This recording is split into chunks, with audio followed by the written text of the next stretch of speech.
Hi, my name is Jen. I have 4 kids and I travel internationally on purpose. We've flown to Jamaica, Italy, Paris, Ireland, Greece, and we're going to South Africa this year. So if you're wondering whether traveling with multiple kids is possible, it is. But only if you're not trying to be super cute about it. It's not going to be pretty. It's going to be an adventure. Don't stress about it. This is actually everything that worked for us. Airports, overnight flights, meltdowns, takeoff, landing, all of it. Section 1. The mindset shift. First things first, you have to remember this is not a vacation. If you go into it expecting to relax, you will be disappointed. If you go into it expecting minor chaos, adventure, and you lower your expectations, you'll actually enjoy it. Section 2.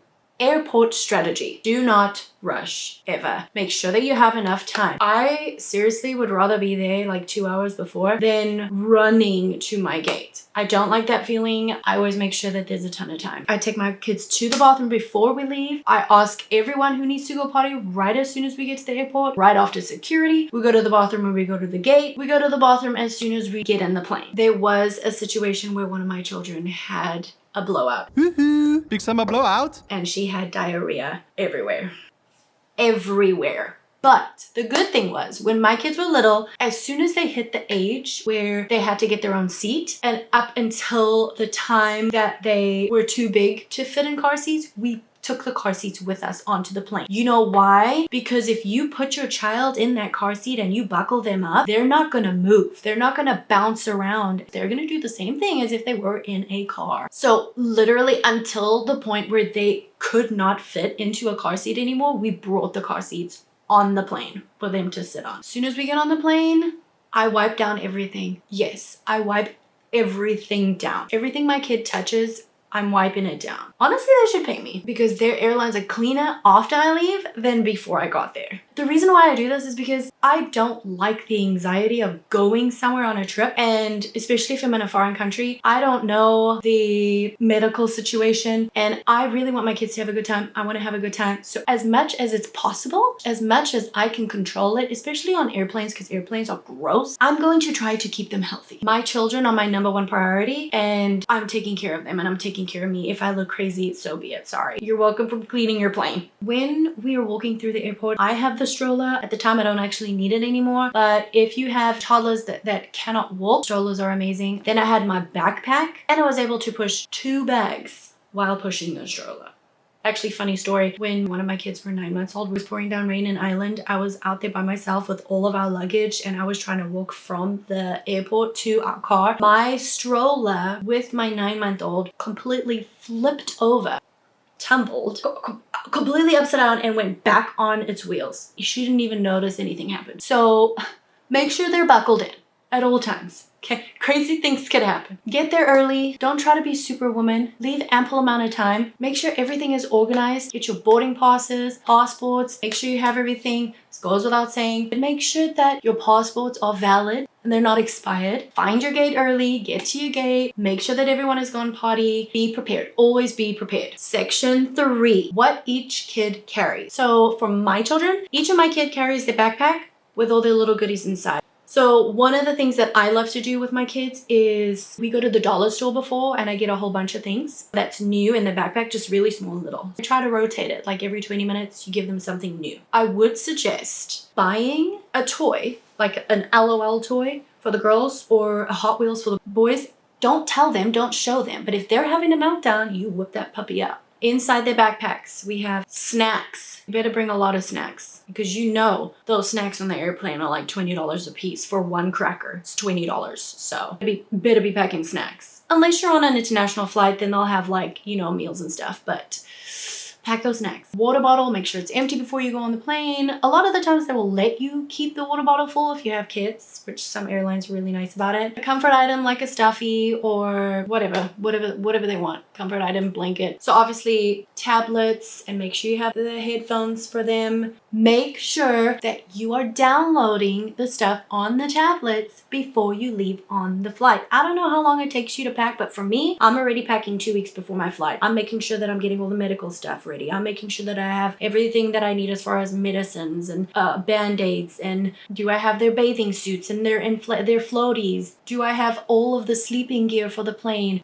Do I have all the videos and movies and games downloaded on their tablets? I make sure that I do that before, so that the day before, or even the day before that I'm not stressing about it. You don't want to stress about it. So get it all done the weeks before so that you don't go into the trip with anxiety and stressing out. Then if you are traveling overnight, obviously toothbrushes, pajamas are really nice for the kids to change into. Always bring a change of clothes. And then obviously their stuffy, their favorite stuffy or blanket. And then they also have a carry-on that they now know how to push. Change of clothes, diaper, wipes. Obviously a lot of that stuff is going to be in your diaper bag already, but if you're having a layover, you want to make sure that you have an extra pair of clothes. I did have an incident where one of my kids had explosive diarrhea and it went all over them. Literally walking out of the plane, she was dropping diarrhea down.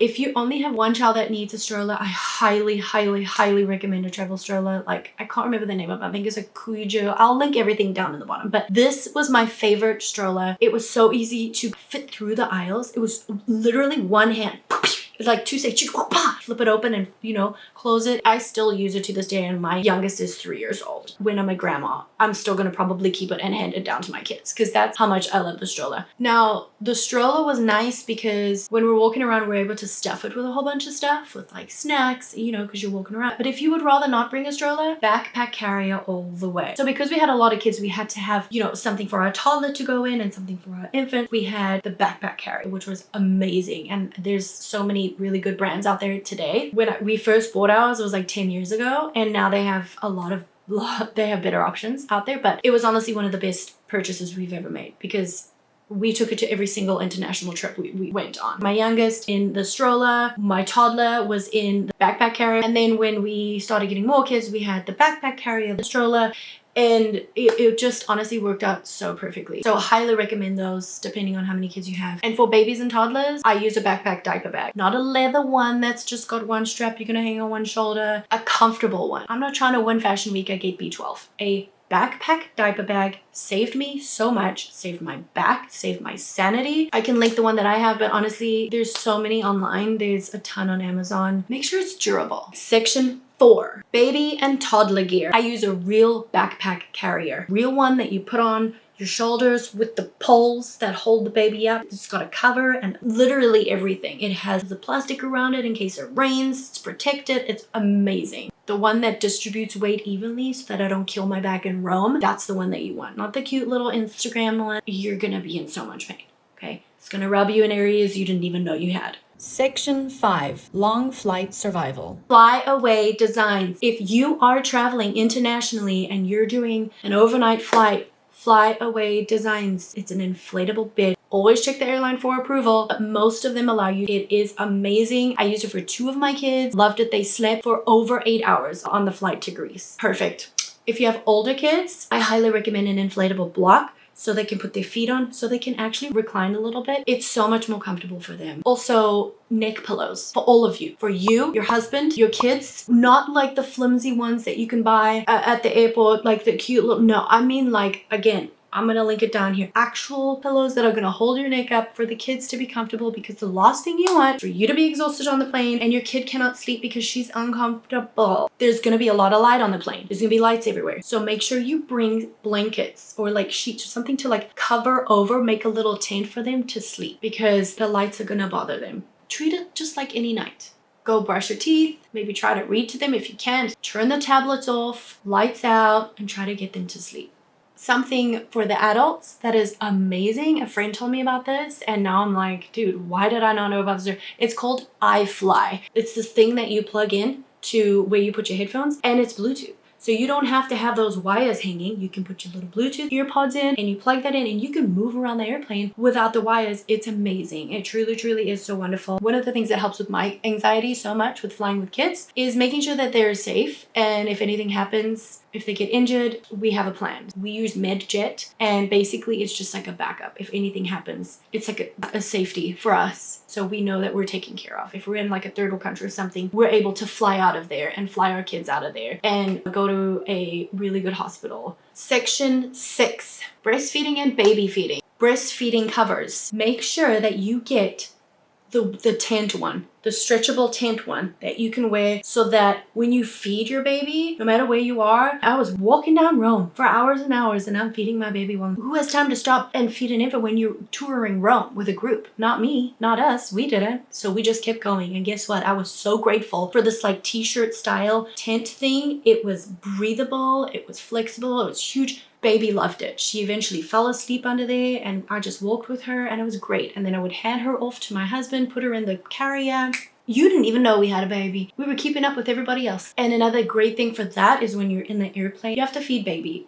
Takeoff and landing because their ears are gonna hurt. That is just so helpful to where you're not worried about, are you showing some side tits somewhere? You're just let it loose, baby. Have your little cafe under there and let baby sip and enjoy. Like Emily Von D says, tit flop, pit stop, and you just do your thing. Baby's comfortable, you're comfortable. There's a lot of airflow in there. I love it. It's my favorite thing. For their ears, suckers, gum, when they're old enough and they actually know how to chew gum, making sure they have like small little sips of their juices, their snacks. For babies, passies, bottles, you bring some milk with you. If you can breastfeed, that's the best, but bottle is so wonderful with helping with ears. But yeah, so gum, all of that stuff really helps. Keep reminding them every like 5-10 seconds. Every time you feel like your ears about, you want to do that yawn thing, you make them do it. You tell them, suck on that sucker, or drink a sip of water, or chew on your gum, swallow, you know what I mean? Because the last thing you want is them screaming from ear pain, because that's not fun.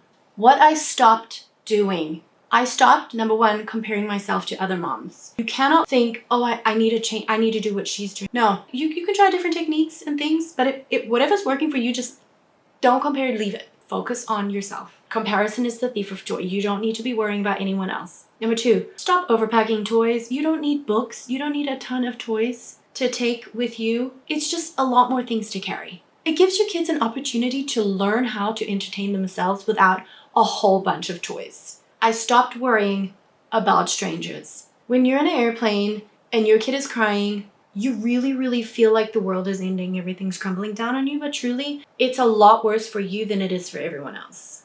And you'll be so surprised at how many really nice people there are that offer their help and that are just really kind. And I stopped trying to control every moment. There's gonna be some crazy moments, some chaos, some really cool moments, some really sweet moments of your kids loving on each other. Just let them come as they come. If you're in a rough moment, just remember that it's not gonna last forever. Just breathe, relax, whatever you need. If your kids are hungry, go get them some food. You take care of yourself too. Remember, put your own mask on first. If a meltdown happens, walk the aisle, whisper instead of escalate. Just really try to relax because everything is gonna be okay. Traveling with kids isn't about perfection. It's about exposure. My kids have walked through Italy, Ireland, Paris, seen the water in Greece, run through Jamaica, and this year we're going to my home, South Africa.